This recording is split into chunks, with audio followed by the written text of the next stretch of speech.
Mariela Pérez, buenos días, bienvenida a ¿Qué tupé? Buenos días. Bueno, el gusto es mío en realidad de estar contigo y con la audiencia y me encanta el espacio. Muchas gracias.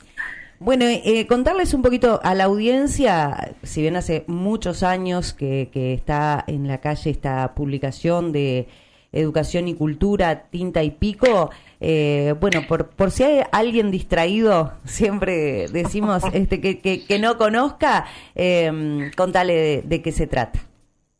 Bueno, Tinta y Pico nació hace 11 años en julio, y el proyecto siempre fue educación, cultura y actualidad de carácter gratuito en papel y distribuido en todos los puntos que nos ayudan a salir a la calle, o sea que nos auspician, todos los comercios lo distribuyen en forma gratuita entre todos aquellos que quieran leer algo diferente, porque nuestra temática es diferente y tratamos de acercar la lectura a todas las personas interesadas que muchas veces no tienen las posibilidades económicas de acceder a material de este tipo. Sí. Bien, bueno, y ahora ¿cuándo salió la última o esta última publicación, digamos, sale cuando una vez por mes? Sí, nosotros somos un mensuario, salimos una vez por mes, estamos en el ejemplar número 127, lo que nos enorgullece, y bueno, tratamos de aportar desde nuestro punto una mirada diferente con respecto a los temas que nos centran, ¿verdad? Con respecto a la educación, con respecto a la cultura, con respecto a la actualidad en algunas oportunidades, pero más que nada nos interesa mucho el tema educación. Y creemos que es un tema del que no tiene que estar aislado nadie en la población, porque más allá o más acá, aunque hayamos terminado la escuela, el liceo, incluso actividades terciarias, no quiere decir que nos dejemos estar con respecto a ese tema que es tan importante, no solo para nuestro presente, sino también para el futuro, y no solo como localidad, sino como departamento y como país. Bueno, y respecto a este tema, justamente el tema que traes hoy tiene que ver con esto, con la educación. Exactamente, el tema que propongo hoy es educación centrada en el bienestar, que es uno de los temas que tenemos en el periódico y que está tan en boga en este momento y de forma tan diferente a como lo hemos vivido en formas anteriores. Yo diría que estamos a 180 grados de lo que fue nuestra escuela, nuestro liceo, incluso nuestras actividades terciarias, porque enfoca la educación desde una pauta, desde un entorno, desde un medio ambiente totalmente diferente, con disciplina sí, pero tomando al ser humano como centro de esa educación, con un respeto profundo a que el ser humano esté bien y que estando bien el ser humano pueda absorber los conocimientos de una manera mucho más natural, mucho más distendida y por eso mismo mucho más profunda, y respetando aquellas situaciones personales que no permiten en ese momento, porque todos somos cíclicos, todos estamos expuestos a diferentes factores, respetando aquellos momentos en los que no estamos en las mejores condiciones como para que se nos explique un teorema, que se nos informe sobre una metodología o que se nos quiera llevar por un camino de razonamiento que nuestras emociones no nos permiten absorber. Yo creo que la educación centrada en el bienestar es absolutamente imprescindible para un país que quiera crecer, porque cuando los seres humanos nos sentimos bien, obviamente que tomamos todo aquello que nos llega con una mejor disposición y generalmente tenemos una mayor absorción de eso que nos sucede. Sí. No, continúa Mariela con esto que estabas diciendo. Se trata, en el periódico nosotros decimos que tiene que haber una alfabetización emocional y que esto implica que el estudiante no solo va a aprender a identificar sus estados de ánimo, sino que además va a ser respetado por el docente en cuanto a esos estados de ánimo. Y es algo que en realidad todos tenemos en nuestra historia, todos los adultos tenemos en nuestra historia ejemplos claros que nosotros asociamos a la maestra o al maestro bueno. Nosotros como seres adultos tenemos recuerdos de una maestra o dos maestras o tres maestras que fueron especiales. ¿Por qué? Porque contemplaron nuestra forma de ser, porque nos entendían de otra manera, y eso lo asociamos a recuerdos preciosos de la educación primaria o del preescolar o de la educación secundaria. Y esos maestros lo que hacían era un gran aporte en cuanto al respeto de nuestra situación emocional, y eso era lo que nosotros captamos hoy como el buen maestro, aquel que nos permitía aprender, sí, con disciplina, sí, pero con una disciplina que nos respetaba como personas y que nos abría al conocimiento. ¿Por qué? Porque nosotros teníamos ese permiso de ser nosotros mismos al momento de absorber eso que se nos quería enseñar.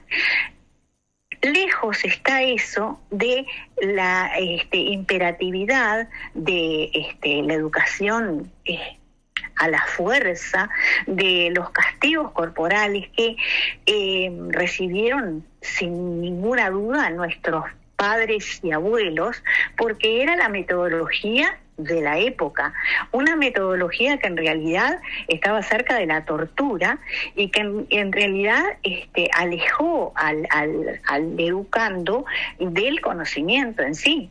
Uh-huh. Entonces, entendemos que es fundamental que se apoye esta educación centrada en el bienestar emocional, porque nos va a permitir no solo tener mejores seres humanos, sino también a nivel laboral, mejores trabajadores, sea cual sea la disciplina y el desarrollo en el que el ser quiera después manifestarse o elija como su vocación. Porque constituyendo desde un buen hogar, o desde la escuela, ese espacio, estamos aportando al crecimiento de todos. ¿Por qué digo el crecimiento de todos? Porque en la escuela siempre ha habido un maestro, que es la autoridad, y alumnos que han sido aquellos que están sometidos a esa autoridad. Pero si esa autoridad es respetuosa de la situación de los alumnos también aprenden a respetar los momentos emocionales de esa autoridad y a incluirlos como parte del entorno y del aprendizaje, sin ser tajantes, sin ser cortantes, sin ser, separadores. Creo que es un aporte muy, muy interesante y que debemos ir por ese camino. En realidad, a nivel mundial, Uruguay está bastante atrás, porque hace muchísimos años yo leía libros de un crítico de educación que se llama Eduardo Andere y es mexicano, que hablaba de los informes de PISA y hablaba también de que esto que estamos nosotros conociendo ahora, llevando a la práctica ahora, se vio desde siempre en Suecia, en Noruega, en Islandia, y en México, no es nada nuevo en el mundo, pero acá recién se está tratando de llevar a la práctica. Señalabas algo interesante que es la disciplina, ¿no? Porque cuando se hacen estos cambios, un poco en la forma, como un cambio de paradigma, ¿no? En la educación, ya no a través del castigo, respetando emocionalmente al alumno en este caso. Por ahí se pierde o podría llegar a perderse o quizá no saber cómo imponer esta disciplina o los límites necesarios. ¿Existe la disciplina en este contexto? ¿Se puede llegar a poner esos límites sin, obviamente, cambiando totalmente la forma de educar? Bueno, creo que la disciplina debe existir siempre, pero no como la conocemos, porque en realidad nosotros muchas veces confundimos autoritarismo con disciplina. Y la disciplina sí, claro que sí, debe existir, incluso admitir contextos variados, pero porque además es fundamental, pero lo que tiene que evolucionar es que la disciplina no es una imposición rígida, no es un muro entre lo posible y lo imposible, porque si al alumno se le explica el porqué de una negación a una voluntad personal, como podría ser aplaudir y saltar en una clase, se está ejerciendo un límite disciplinario, pero desde un entorno que naturalmente va a hacer que el alumno lo entienda. No es el no porque yo lo digo, es el no porque nosotros acá estamos para lograr determinadas cosas y lo que vos estás haciendo justamente nos aleja de eso. Y si todos lo hiciéramos como vos lo estás haciendo, no estaríamos llegando al propósito que tenemos. Yo creo que los niños, los adolescentes y los adultos somos esponjas cuando se trata de conocimiento, pero si nos rodea, si el medio ambiente que tenemos es un medio ambiente impermeable, no absorbemos de la misma manera. Por eso mismo yo hacía la referencia a los buenos maestros, aquellos que recordamos con tanto afecto. Esos maestros son los que nos explican, esos maestros son los que nos consideran, esos maestros son los que nos llevan de la mano por el camino más viable y más fácil de transitar. Y eso nos deja excelentes recuerdos, pero además nos deja el conocimiento que quisieron darnos, aunque ese tal vez ni registremos que lo hemos absorbido así. Viste que sobre todo pienso en el liceo, ¿no? Que esa materia que es la que más te gusta, por ahí tiene más que ver con el profesor, cómo te la enseñó, y la materia que no te gusta también. Esa que Claro. dijiste, no, esto, no sé, yo no soy, voy a poner un ejemplo, no quiere decir que sea así, pero yo no soy para las matemáticas. Bueno, andás a ver si no sos para las matemáticas o justo no diste con un profesor con el cual conectaras realmente para poder entender lo que estaba enseñando. Y sin embargo, por ahí... el tema es que, sí. Y por ahí, con el que sí emocionalmente llegaste a conectar o que te llegó de algún modo, hizo que te apasionara la asignatura que da.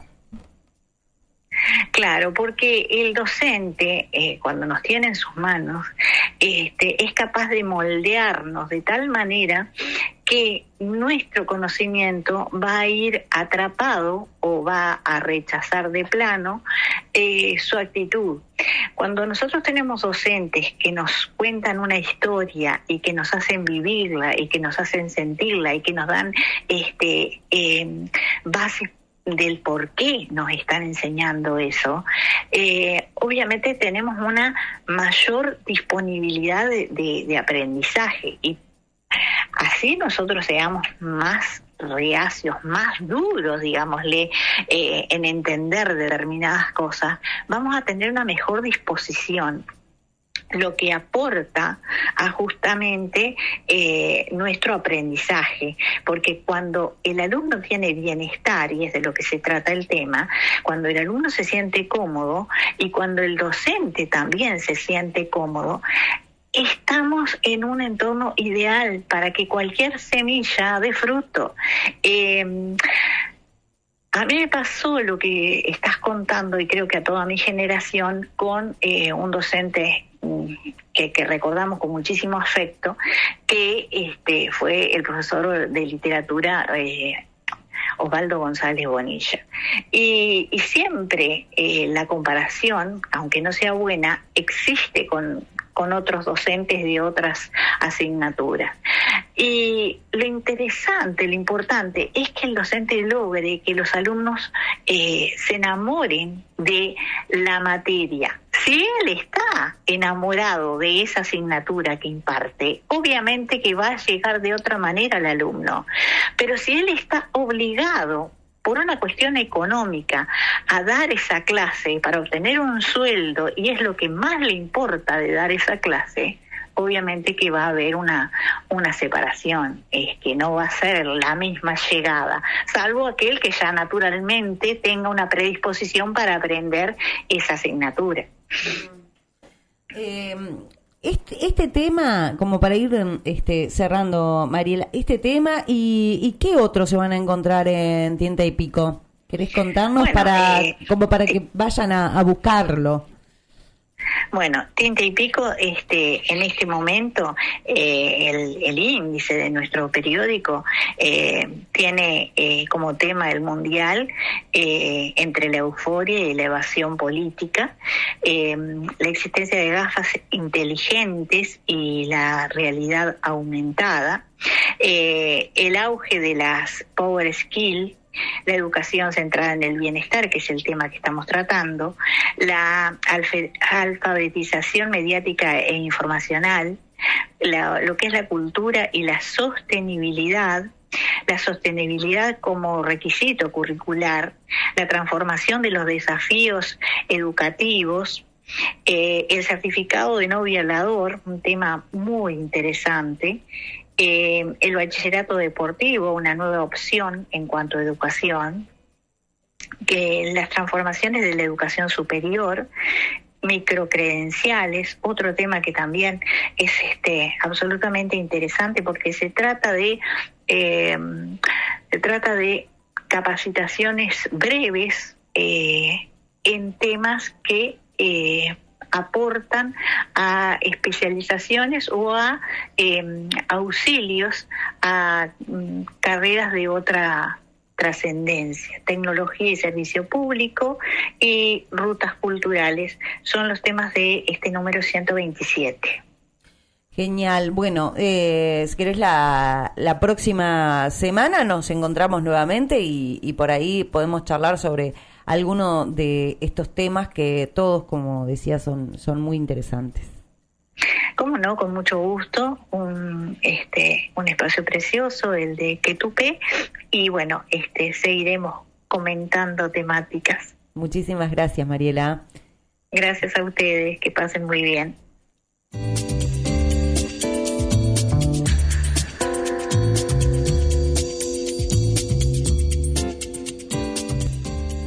Muy bien, era Mariela Pérez que nos traía uno de los temas de Tinta y Pico, este periódico de educación y cultura. Bueno, vamos a estar los lunes compartiendo información, desarrollando por ahí esos temas que aparecen en el periódico, que ustedes luego pueden ir a profundizar allí. Pero bueno, lindos temas para charlar y para reflexionar.